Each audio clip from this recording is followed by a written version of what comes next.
Hello friends, ಹೇಗಿದ್ದೀರಾ ಎಲ್ಲರೂ? ಬನ್ನಿ, ನೀವು ಲಾಸ್ಟ್ ವಿಡಿಯೋ ನಂದು ನೋಡಿರ್ಬೋದು. ಅದರಲ್ಲಿ ನಾನು ನಿಮ್ಗೆ ಹೇಳಿದ್ದಿಲ್ಲ ನಾವು ಎಲ್ಲಿ ಬಂದಿದ್ದೀವಿ ಅಂತ. ಈ ಲಾಗಲ್ಲಿ ನಾನು ನಿಮಗೆ ಎಲ್ಲ ಹೇಳ್ತೀನಿ, ನೋಡ್ತಿರ್ಬೋದು. ಇವಾಗ ನಾವು ಹೋಟೆಲಿಂದ ರೆಡಿಯಾಗಿ ಲಾಸ್ಟ್ ಲಾಗಲ್ಲಿ ನಾವು ರೀಚ್ ಆಗಿದ್ವಿ 4 o'clock. 4 o'clock ರೀಚ್ ಆಗಿ ನಾವು ರೂಮಲ್ಲಿ ಬುಕ್ ಮಾಡಿದ್ವಿ. ಅಲ್ಲೇ ಫ್ರೆಶ್ ಅಪ್ ಆಗಿ ಎಲ್ಲ ರೆಡಿಯಾಗಿ ಈಗ ನಾವು ಹೋಗ್ತಾ ಇದ್ದೀವಿ. ಸೊ ನಾವು ಬಂದಿರೋದು ಇವಾಗ ವಿಂಟರ್ ವೆಕೇಷನ್ ಇದೆ, ಅದಕ್ಕೋಸ್ಕರ ನಾವು ಇಲ್ಲೇ ಪಾಂಡಿಚೇರಿಗೆ ಬಂದಿದ್ದೀನಿ. ಸೊ ನನ್ನ ಎಲ್ಲ ಲಾಗ್ಸ್ ಕೂಡ ಪಾಂಡಿಚೇರಿ ಇಲ್ಲಿ ನಾವು ಏನೇನು ಮಾಡಿದ್ವಿ, ಯಾವ ಜಾಗ ನಾವು ತಿರುಗಾಡಿದ್ವಿ, ನಿಮಗೇನಾದರೂ ಯೂಸ್ಫುಲ್ ಆಗ್ಬೋದು. ನಿಮಗೂ ಏನಾದರೂ ನಾವು ಹೋಗಿರೋ ಪ್ಲೇಸ್ ಲೈಕ್ ಆದರೆ ನೀವು ಹೋಗ್ಬೋದು. ಆಮೇಲೆ ಬ್ಯಾಂಗ್ಳೂರ್ಲಿಂದ ನೀವು ಹೋಗಬೇಕಾದ್ರೆ ತುಂಬ ಹತ್ತಿರದಲ್ಲಿದೆ, ಆರಾಮ್ಸೆ ಹೋಗಿ ಬರ್ಬೋದು. 3 to 4 days ಆರಾಮ್ ನೀವು ಸ್ಟೇ ಮಾಡ್ಬೋದು. ಸೊ ಇವಾಗ ನೋಡ್ತಿರ್ಬೋದು ಇಲ್ಲಿ ಎಷ್ಟೊಂದು ಸ್ಕೂಟಿಗಳು ಇದೆ. ಸೊ ನೀವು ಸ್ಕೂಟಿ ಹೈಯರ್ ಮಾಡಿ ಬೇಜಾನ್ ಸ್ಕೂಟಿಗಳಿದೆ. ಅಂದರೆ ಎಲ್ಲಿ ಬೇಕಲ್ಲೇ ಸ್ಕೂಟರಿಂದು ಇದು ರೆಂಟಿಗೆ ಕೊಡ್ತಾರೆ. ಇಲ್ಲೇ ತುಂಬ ಇದೆ. ಆ ಸ್ಕೂಟರೆಲ್ಲ ಹೈಯರ್ ಮಾಡಿ ನೀವು ಅಲ್ಲೇ ಪ್ಲೇಸಸ್ ಎಲ್ಲ ಕವರ್ ಮಾಡ್ಬೋದು. ಸೊ ಇವಾಗ ನೋಡ್ತಿರ್ಬೋದು ನಾವು ಕೂಡ ಒಂದು ಸ್ಕೂಟಿ ತೊಗೊಂಡ್ವಿ. ಸೊ ಇದ್ರ ರೆಂಟ್ ಬಂದುಬಿಟ್ಟು, ನಾವು ತೊಗೊಂಡಿರೋ ಸ್ಕೂಟಿ ರೆಂಟ್ ಬಂದುಬಿಟ್ಟು 400 rupees per day. So 12 hours ಕೊಡ್ತಾರೆ ಅವರು. ಇವಾಗ ನೋಡಿ ನಾನು ವಿಡಿಯೋ ಮಾಡ್ತಾ ಇದ್ದೀನಿ, ಯಾಕಂದರೆ ಡ್ಯಾಮೇಜ್ ಏನಾದರೂ ಆಯ್ತಂದರೆ ಅದರದ್ದಲ್ಲಿ ನಮಗೆ ದುಡ್ಡು ಇಸ್ಕೋತಾರೆ ಅವರು. ಅದಕ್ಕೆ ನಾನು ಅವ್ರದ್ದು ಸ್ಕೂಟಿ ಏನು ಡ್ಯಾಮೇಜ್ ಇದೆ ಅಂತ ಮುಂಚೆನೇ ನಾನು ವಿಡಿಯೋ ಮಾಡಿ ಇಟ್ಕೊಳ್ತಾ ಇದ್ದೀನಿ. ನೀವು ಕೂಡ ಇದನ್ನೇ ಮಾಡಿಟ್ಕೊಳ್ಳಿ. ಆಮೇಲೆ ಗಾಡಿ ನಂಬರು, ಆಮೇಲೆ ಎಲ್ಲಾದರೂ ಪಾರ್ಕ್ ಮಾಡಿದರೆ ಮರ್ತು ಹೋಗೋ ಚಾನ್ಸಸ್ ಇರುತ್ತೆ. ಅದಕ್ಕೆ ನೀವು ಗಾಡಿ ನಂಬರು ಎಲ್ಲ ಒಂದು ವಿಡಿಯೋ ಮಾಡಿ ಇಟ್ಕೊಂಡ್ರೆ ನಿಮಗೆ ಎಲ್ಲ ಹೆಲ್ಪ್ಫುಲ್ ಆಗಿರುತ್ತೆ. ಸೊ ಇವಾಗ ನಾವು ಅದು ಸ್ಕೂಟಿ ತೊಗೊಂಡು ಇವಾಗ ನಾವು ಪೆಟ್ರೋಲ್ ಹಾಕ್ಸೋದಕ್ಕೆ ಬಂದಿದ್ದೀವಿ. ಆಬ್ವಿಯಸ್ಲಿ ಪೆಟ್ರೋಲ್ ನಾವೇ ಹಾಕಿಸ್ಬೇಕು. ನೋಡಿ ಇವಾಗ ನಾವು 150 ಏನೋ ಹಾಕ್ಸಿದ್ವಿ. ಸೊ ಓಕೆ, ನೀವು 3-4 ದಿನ ಬೇಕಂದ್ರೂ ನೀವು ಬುಕ್ ಮಾಡಿ ಇಟ್ಕೋಬೋದು. ನಿಮ್ಮ ಹತ್ರನೇ ಸ್ಕೂಟರ್ ಇಟ್ಕೋಬೋದು. ಇಲ್ಲ ಅಂದರೆ ಬೆಳಗ್ಗೆ ನೀವು 8 ಗಂಟೆಗೆ ಬುಕ್ ಮಾಡಿದ್ರೆ ಅಂದರೆ ರಾತ್ರಿ 8 ಗಂಟೆ ಅನ್ನೋದ್ಲೆ ಅವ್ರಿಗೆ ನೀವು ಸ್ಕೂಟಿ ಒಯ್ದು ಇಡಬೇಕು. ಸೊ ನೀವು ಹಳೆ ಸ್ಕೂಟರ್ ಆದರೆ ಕಮ್ಮಿ ರೇಟು, ಸ್ವಲ್ಪ ಹೊಸ ಸ್ಕೂಟರ್ ಅಂದರೆ ಜಾಸ್ತಿ ರೇಟ್, 400-500. ಇಲ್ಲಾಂದರೆ ಕಮ್ಮಿಗೂ ಸಿಗುತ್ತೆ, 250-300ಗೂ ಸಿಗುತ್ತೆ. ಸೊ ಇವಾಗ ನೋಡಿ ಇಲ್ಲೇ ಫುಲ್ಲು ಪಾಂಡಿಚೇರಿಯಲ್ಲಿ ಏನೇನು ವಿಸಿಟಿಂಗ್ ಪ್ಲೇಸಸ್ ಇದೆ ಅದನ್ನೆಲ್ಲ ಡೀಟೇಲ್ಸ್ ಎಲ್ಲ ಕೊಟ್ಟಿದ್ದಾರೆ. ಸೊ ನಾವು ಇವಾಗ ಬಂದಿರೋದು ರಾಕ್ ಬೀಚ್ಗೆ. ನೋಡ್ತಿರ್ಬೋದು ಇದು ಮುನ್ಸಿಪಲ್ ಇದು ಅದು. ಆಮೇಲೆ ಅದು ಎಲ್ಲಿ ಬೇಕಾ ಎಲ್ಲ ಗೋಡೆ ಮೇಲೇನೂ ಪೇಂಟಿಂಗ್ ತುಂಬ ಚೆನ್ನಾಗಿ ಮಾಡಿದ್ದಾರೆ ಇಲ್ಲೇ. ಸೊ ಫೋಟೋಶೂಟ್ಸಿಗೆಲ್ಲ ತುಂಬ ಅಂದರೆ ತುಂಬ ಚೆನ್ನಾಗಿರುತ್ತೆ. ನೀವು ಅಂಥದ್ದೆಲ್ಲ ನೋಡಿಕೊಂಡು ಎಲ್ಲಿ ಬೇಕಾ ಅಂದರೆ ಫೋಟೋಗ್ರಫಿ ಎಲ್ಲ ಮಾಡಬೇಕಂದ್ರೆ ಅಂಥ ಪೇಂಟಿಂಗ್ಸ್ ಎಲ್ಲ ನಿಮಗೆ ತುಂಬ ಸಿಗುತ್ತೆ ಇಲ್ಲೇ. ಸೊ ನೋಡ್ತಿರ್ಬೋದು ಇವಾಗ ನಾವು ರಾಕ್ ಬೀಚಿಗೆ ಬಂದಿದ್ದೀವಿ. ಇಲ್ಲೇನು ಕೆಳಗಡೆ ಏನು ಇಳಿದು ಹೋಗುವಂಗೆ ಏನೂ ಇಲ್ಲ. ಸೊ ಸುಮ್ಮನೆ ನೀವು ರಾಕ್ ಮೇಲೆ ಕುತ್ಕೊಂಡು ಎಂಜಾಯ್ ಮಾಡ್ಬೋದು. ಸೊ ಇವಾಗ ನೋಡಿ ಒಂದಿಷ್ಟು ಕನ್ಸ್ಟ್ರಕ್ಷನ್ ಇದೆ. ಆಮೇಲೆ ಬೀಚ್ ಮಾತ್ರ ತುಂಬ ಕ್ಲೀನ್ ಇದೆ. ಎಲ್ಲಿ ಗಲೀಜಿಲ್ಲ ಯಾವ ಬೀಚು. ಇಲ್ಲಿ ಪಾಂಡಿಚೇರಿಗೆ ಬಂದರೆ ತುಂಬ ಬೀಚ್ಗಳಿದೆ. ನಾವು ಒಂದು 2-3 ಬೀಚಿಗೆ ಹೋಗಿದ್ದೀವಿ. ಅದನ್ನು ಕೂಡ ನಿಮ್ಮ ಜೊತೆ ಶೇರ್ ಮಾಡ್ಕೋತೀನಿ ಮುಂದಿನ ಲಾಗದಲ್ಲಿ. ಇವಾಗ ಮಾತ್ರ ನಾನು ರಾಕ್ ಬೀಚ್ ನಿಮಗೆ ತೋರಿಸ್ತಾ ಇದ್ದೀನಿ. ಸೊ ನೋಡ್ತಿರ್ಬೋದು. ಸೊ ನಿಮಗೆ ಏನಾದರೂ 2 days ಇಲ್ಲ 3 days ಎಲ್ಲಾದರೂ ಹೋಗಬೇಕಂದ್ರೆ ನೀವು ಈ ಜಾಗ ಪ್ಲೇಸ್ನ ನೀವು ಸೆಲೆಕ್ಟ್ ಮಾಡ್ಕೋಬೋದು. ತುಂಬ ಅಂದರೆ ತುಂಬ ಕ್ಲೀನ್ ಇದೆ, ಆದರೆ ಬಿಸಿಲು ಮಾತ್ರ ತುಂಬ ಜಾಸ್ತಿ ಇಲ್ಲೇ. ನಾವು ನಾನು ರೆಕಮೆಂಡ್ ಮಾಡೋದು ನಿಮಗೆ ವಿಂಟರಲ್ಲೇ ಹೋಗಿ. ಇಲ್ಲೇ ಸಮ್ಮರ್ ಸೀಸನ್ದಲ್ಲಂತೂ ಹೋಗಲೇಬೇಡಿ. ನಾವು ವಿಂಟರ್ದಲ್ಲಿ ಹೋದ್ರೇ ತುಂಬ ಬಿಸಿ ಇತ್ತು, ಅಂದರೆ ಅಷ್ಟು ಬಿಸಿಲು. ಸೊ ವಿಂಟರಲ್ಲೇ ಹೋಗ್ರಿ ನೀವು ಇಲ್ಲೇ. ಸೊ ಇವಾಗ ನಾನು ವಾಯ್ಸ್ ಓವರ್ ಕೊಡೋದಿಲ್ಲ, ನ್ಯಾಚುರಲ್ ಆಗಿ ಬಂದಿರೋ ವೇವ್ ಸೌಂಡನ್ನು ನೀವು ಎಂಜಾಯ್ ಮಾಡಿ.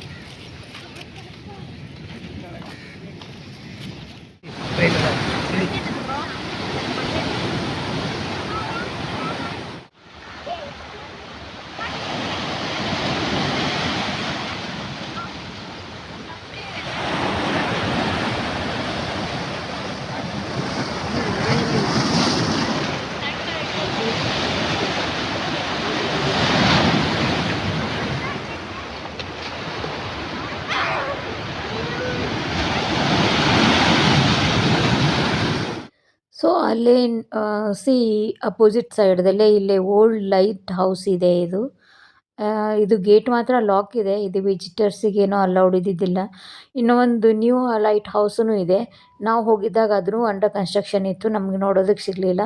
ಆದರೆ ಇದನ್ನು ಮಾತ್ರ ನೀವು ಹೊರಗೆ ನಿಂತ್ರೆ ನೋಡ್ಬೋದು. ಸೊ ಓಲ್ಡ್ ಲೈಟ್ ಹೌಸ್ ಬಗ್ಗೆ ಇಲ್ಲಿ ಬರೆದಿದ್ದಾರೆ, ಓದ್ಕೋಬೋದು ನೀವು ಬೇಕಂದರೆ.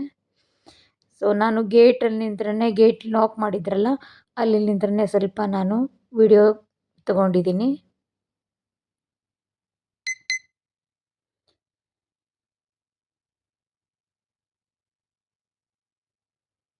ಸೊ ಅದನ್ನೆಲ್ಲ ನೋಡ್ತಿರ್ಬೋದು. ಇಲ್ಲೆಲ್ಲ ಅಪೋಸಿಟ್ ಸೈಡ್ದಲ್ಲೇ ತುಂಬ ರೂಮ್ಸ್ಗಳು ಅವೈಲೇಬಲ್ ಇದೆ. ನೀವು ಇಲ್ಲಿ ಕೂಡ ನೀವು ಬುಕ್ ಮಾಡ್ಕೋಬೋದು. ಆದರೆ ರೇಟ್ ಸ್ವಲ್ಪ ಜಾಸ್ತಿ ಇರುತ್ತೆ, ಬಟ್ ವ್ಯೂ ಇರುತ್ತೆ. ತುಂಬ ಹೋಟೆಲ್ಸ್ ಇದೆ ಇಲ್ಲಿ. ಇದೆಲ್ಲ ರೂಮ್ಸ್ಗಳೇ ಇದೆ ಇಲ್ಲಿ.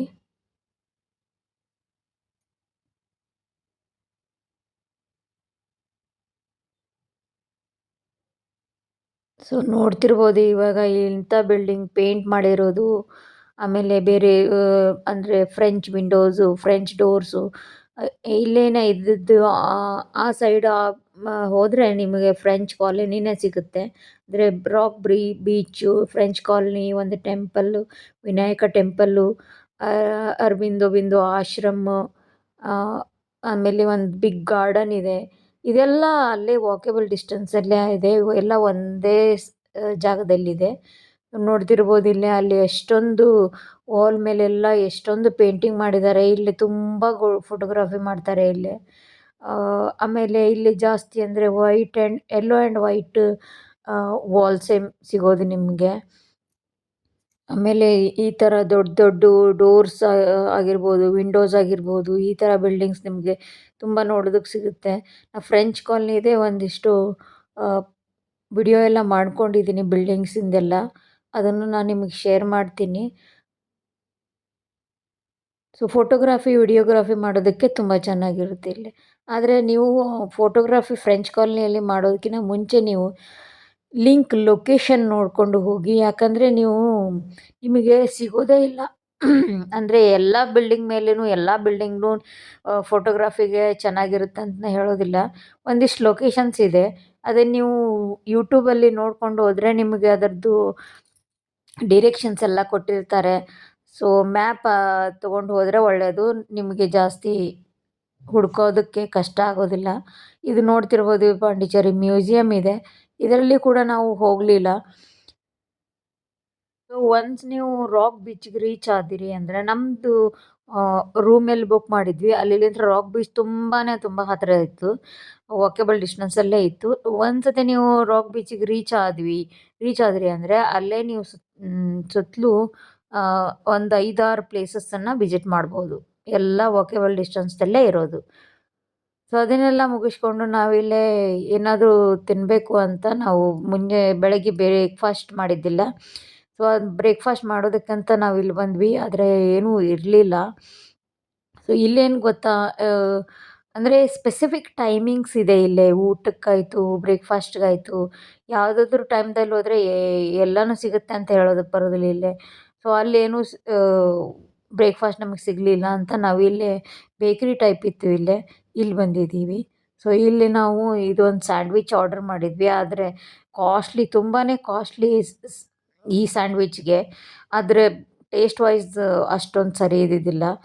ಸೊ ಅದೊಂದು ಸ್ಯಾಂಡ್ವಿಚ್ ತಿಂದ್ಕೊಂಡು ಅದು 2 ಸ್ಯಾಂಡ್ವಿಚ್ಗೆ ₹600 ಚಾರ್ಜ್ ಮಾಡಿದರು ಅವರು. ಆದರೆ ಟೇಸ್ಟ್ ವೈಸ್ ಮಾತ್ರ ನಮಗೆ ಅಷ್ಟೊಂದು ಹಿಡಿಸ್ಲಿಲ್ಲ. ಈಗ ನೋಡಿ ಅರಬಿಂದೋ ಆಶ್ರಮಕ್ಕೆ ಬಂದ್ವಿ, ಅಲ್ಲಂತೂ ಮೊಬೈಲ್ ಸ್ವಿಚ್ ಆಫೇ ಮಾಡೋದಕ್ಕೆ ಹೇಳ್ತಾರೆ. ಸೈಲೆಂಟು ಅಲ್ಲ, switch off, directly switch off ಮಾಡಿಕೊಂಡೇ ಒಳಗೆ ಬಿಡ್ತಾರೆ ನಿಮಗೆ. ಸೊ ಅಲ್ಲಿ ನಾನು ವಿಡಿಯೋ ಏನೂ ಮಾಡ್ಕೊಳ್ಳಿಲ್ಲ.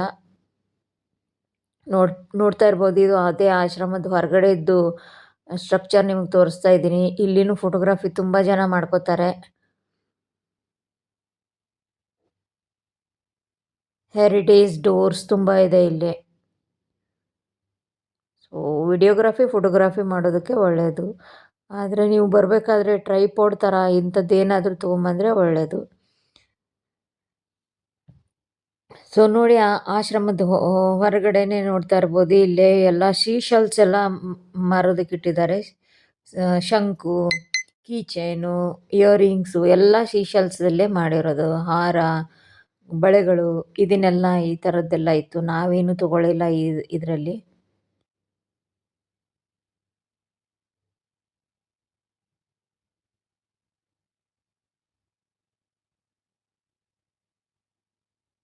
ಸೊ ನೋಡ್ತಾ ಇರ್ಬೋದು, ಇಲ್ಲಿನೂ ಕೂಡ ಅದೇ ಇದೆ. ಸೀಶಲ್ಸಿಂದ ಮಾಡಿರೋದೇ ಇದೆ. ಲೋಕಲೈಟ್ಸ್ ತುಂಬ ಜನ ಸಿಗ್ತಾರೆ ಇಲ್ಲೇ. ಟೂರಿಸ್ಟ್ಗಿಂತ ನಾವು ಹೋದಾಗಂತೂ ಟೂರಿಸ್ಟ್ ಕಮ್ಮಿ, ಲೋಕಲ್ ಜನಗಳೇನೇ ಜಾಸ್ತಿ ಇದ್ದರು. ಆಮೇಲೆ ಇದನ್ನೆಲ್ಲ ಪ್ಲೇಸಸ್ ನಿಮಗೆ ಗೂಗಲ್ ಮ್ಯಾಪ್ ಬೇಕಿದ್ದರೆ ನಾನು ಹಾಕಿರ್ತೀನಿ ಡಿಸ್ಕ್ರಿಪ್ಷನ್ ಬಾಕ್ಸಲ್ಲಿ. ಎಲ್ಲ ವಿಡಿಯೋದಲ್ಲಿನೂ ಹಾಕಿರ್ತೀನಿ, ನೀವು ಬೇಕಂದರೆ ಚೆಕ್ಔಟ್ ಮಾಡ್ಬೋದು. ಸೊ ಇದನ್ನು ನೋಡಿ ಬಾರಿಸಿ ತೋರಿಸ್ತಾರೆ, ನೋಡಿ ಹೆಂಗೆ ಸೌಂಡ್ ಬರುತ್ತೆ ಅಂತ. ಆಮೇಲೆ ಇಲ್ಲಿ ನೋಡುತ್ತಿರ್ಬೋದು, ಇಲ್ಲಿ ಮಿನಿ ಚೆಸ್ ಬೋರ್ಡ್ ಎಲ್ಲ ಇದೆ. ಇದು ಅದನ್ನೆಲ್ಲ ಟ್ರಾವೆಲ್ ಟೈಮಲ್ಲಿ ನೀವು ಕ್ಯಾರಿ ಮಾಡಿಕೊಂಡು ಹೋಗ್ಬೋದು.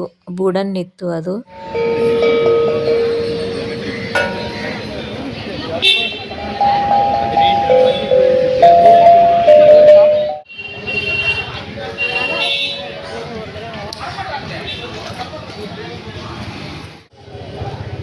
ಸೊ ಈ ವಿಡಿಯೋ ಆಗಿತ್ತು ರಾಕ್ ಬೀಚಿಂದು. ನೆಕ್ಸ್ಟ್ ವಿಡಿಯೋಗಾಗಿ ವೇಟ್ ಮಾಡ್ತಾ ಇರಿ, ನಾವು ನೆಕ್ಸ್ಟ್ ಎಲ್ಲಿ ವಿಸಿಟ್